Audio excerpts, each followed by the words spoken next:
En Afrique, on ne parlait pas de religion, mais plutôt de spiritualité sur laquelle les traditions, les coutumes, les rites et les usages sont basés. Dans la tradition africaine, on ne parle pas de foi, mais de savoir, car la foi repose sur des dogmes. Dans la spiritualité africaine, l'invisible, celui que vous appelez Dieu, ne se mêle pas de la vie de ses créatures. Il n'a pas de fils unique, n'est ni jaloux, ni haineux, ni vindicatif, n'a ni regret, n'ordonne pas de combattre pour lui, n'a ni religion, n'a ni peuple élu.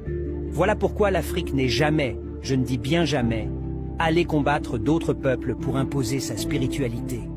Dans la spiritualité africaine, l'invisible, Dieu, n'a jamais parlé à quelqu'un et ne s'est jamais révélé. Pour le connaître, il suffit de connaître la nature, de respecter les autres, les animaux, la nature, les hommes, etc.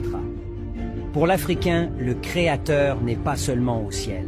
Pour l'Africain, le Créateur est la conscience initiale et cachée qui par son énergie remplit l'univers entier et tous les êtres en se manifestant de plusieurs manières.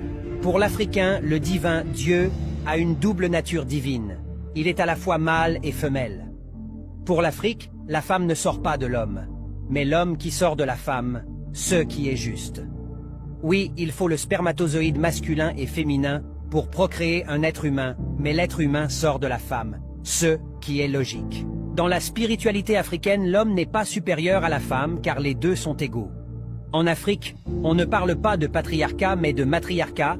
Voilà pourquoi en Afrique ancestrale, tu trouveras des femmes qui occupaient des postes importants dans la société. Dans la spiritualité africaine, il y a des guérisseurs et aussi des guérisseuses, car l'homme et la femme ont toujours eu les mêmes droits. La différence